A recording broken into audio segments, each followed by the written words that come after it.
Brazil की सोलिमोस नदी के चट्टानों पर बैठी रहती है एक सुंदर जवान मत्स्यांगना।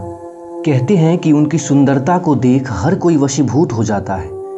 पूरे ब्राज़ील के मछुआरे उन युवकों की कहानियां सुनाते हैं जिन्होंने सुंदर इरा के आकर्षण में अपनी जान गंवाई है।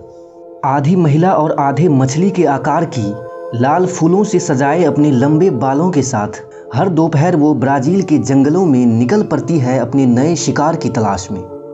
आखिर कौन है ये खूनी अप्सरा, क्या है इनका मकसद और कैसे हुई शुरुआत इसके रहस्यमयी अतीत की। आज की इस वीडियो में हम इन्हीं सवालों के जवाब जानने वाले हैं, तो बने रहें अंत तक हमारे साथ।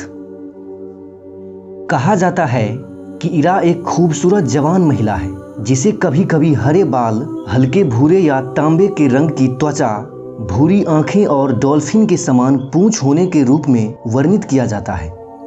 ये अमेज़न जंगल के सोलिमोस नदी के किनारे एक चट्टान पर बैठकर सूर्य की रोशनी में अपने बालों में कंघी किया करती है, और जब उसे आसपास कोई आदमी महसूस होता है तो वह उसे लुभाने के लिए धीरे से गाने लगती है, जिसे अगर कोई एक बार सुन लेता है तो वह हमेशा के लिए उसके साथ पानी में रहने के लिए अपना सब कुछ छोड़ देता है, ये सोचकर कि इरा बहुत ही सुंदर है और जीवन भर अपने प्रेमी की सभी जरूरतों को पूरा करेगी।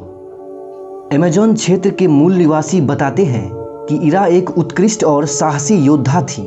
उसके भाई उससे जलते थे क्योंकि उसके पिता उसकी बहुत तारीफ किया करते थे। एक रात भाइयों ने इरा को मारने का फैसला किया, लेकिन इस बात का पता इरा को चल गया और उसने अपने बचाव के रूप में गलती से भाइयों को मार डाला।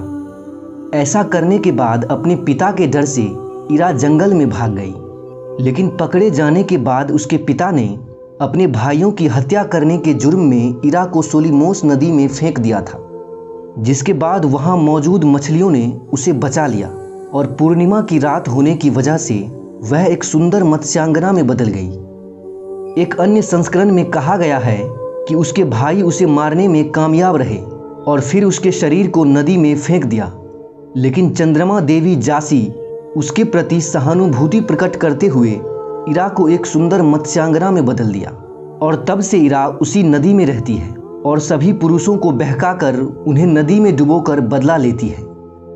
कुछ लोगों के अनुसार जो कोई उसके चंगुल से बच जाते हैं वे पागल हो जाते हैं या उसकी गर्दन पर हमेशा के लिए दांतों के निशान पड़ जाते हैं। इरा आमतौर पर नदियों के ढलानों पर रहती है ताकि पुरुषों को उनके सुंदर और अनूठे गीत के साथ आकर्षित किया जा सके। उसकी आवाज़ जो पानी और जंगलों में गूंजती रहती है, लोग जब इसे सुनते हैं तो उनकी आवाज़ से मुग्ध हो जाते हैं और नदियों के तल तक उसका अनुसरण करते हैं, जहां से वे कभी नहीं लौट पाते। इरा की शक्ति इतनी प्रबल है कि उसका किसी की आंखों में देखना उन्हें प्यार में पागल करने के लिए काफ़ी है, लेकिन जब वह पानी से बाहर आती है तो एक सुंदर महिला में बदल जाती है और इस दौरान वे अपनी सारी शक्तियाँ खो देती है। उम्मीद है आपको हमारी वीडियो पसंद आई होगी। अगर पसंद आई तो इन्हें लाइक कर कमेंट में अपनी राय जरूर रखें, और यदि आप हमारे चैनल पर नए हैं तो ऐसे ही वीडियोज़ के लिए हमारे चैनल को सब्सक्राइब जरूर करें। धन्यवाद।